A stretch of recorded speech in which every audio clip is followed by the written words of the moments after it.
What's going on? So we got a quick little update video for you, and it's not even an update. It's going to be a really simple install, and I promise you it's going to be simple because I know every time I say that it usually isn't. This is going to be a simple install, and as you guys saw my thumbnail, I got a special helper with me today. But before I get to that, I want to address something real quick that I've been noticing in my comments.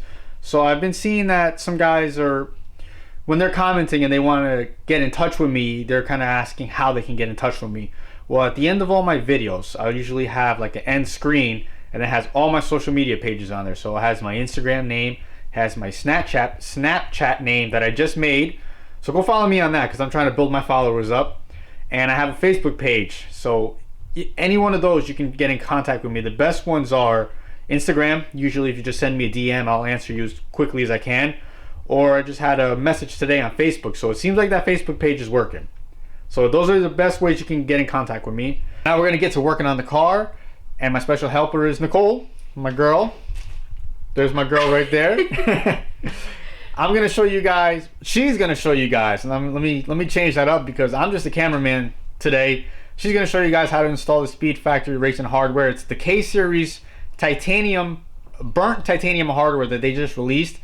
So I jumped on it because, you know, as much as all the performance we put in my car, you need a little style in it. She is the style, and she's gonna be installing the style. So we're gonna show you guys how easy it is to do. To get started, what you're going to do is take off the 6 nuts on the valve cover. There's 6 of them, and they're 10 millimeters.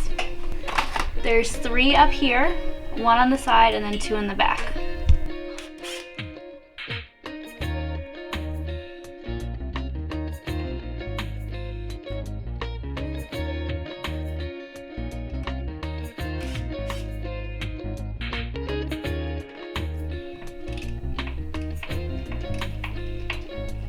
What you're going to do is you're going to take a flathead screwdriver and you're going to go in between the rubber piece and the valve cover, and you're going to pry it open and just wiggle it out.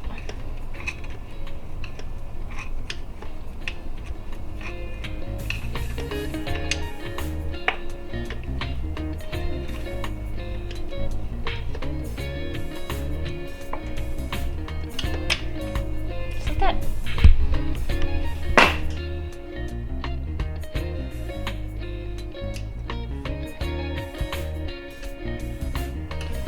Okay, great. My back. I can see your face fine. They can see your face too.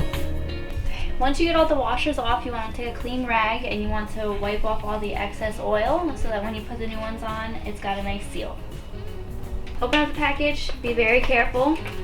2 pieces, exactly the way the other ones were. You're going to put this on first, and then you're going to screw the nut on top. There is a difference between these two.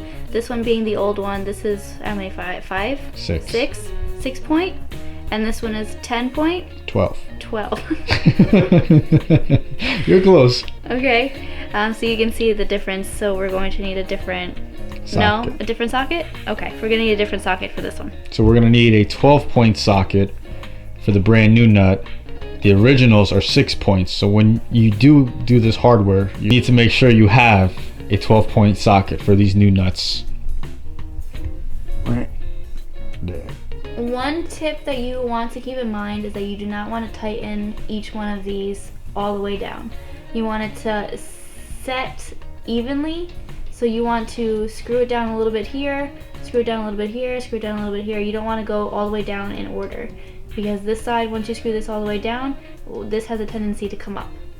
One thing we did almost forget to do is to put this ground back on. So before the nut, you want to make sure that this ground is flat on there, and then we'll be able to tighten that down.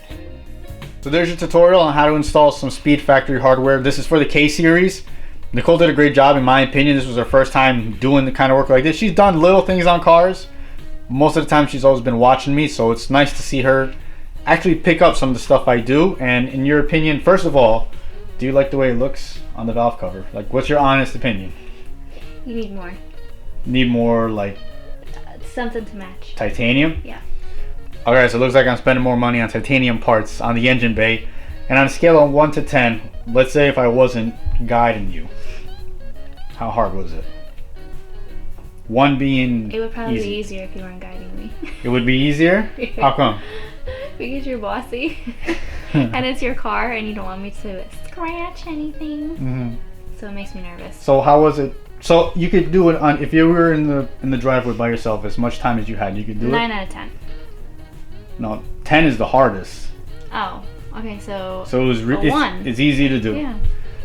There you go. Now, camera died on me in the middle of that sentence, but as you heard, she said it herself. It wasn't hard at all to do. It's super simple. I mean, it's valve cover hardware. Anybody can really do it, and it really, in my opinion, it changes the look of the car, especially if you want those little details done. There you go. So let me know in the comments if you liked the way Nicole did this video. This was her first time, so give her a little slack. You know, she's gonna get better at it, and if you guys want to see more of her, definitely give me a like on this video. Leave it in the comments if you want to see more, and give me some ideas of what you want to see her do. Maybe I'll make her pull the motor out the next time something happens. You can do it. We'll guide you through it. Don't worry, we'll guide you through it. So the battery's about to die again. Let me leave it at that. Again, hit like if you like this video. Subscribe if you're new, because I have more videos than just this. I have a whole ton of how-to tutorial videos. Stay tuned to the end. Well, this is the end, but afterwards, if you want to find my Instagram, my Snapchat, my Facebook page, they're all at the end of this video. So, babe, close this video out for me. Stay motivated and keep making these streets louder. Boom!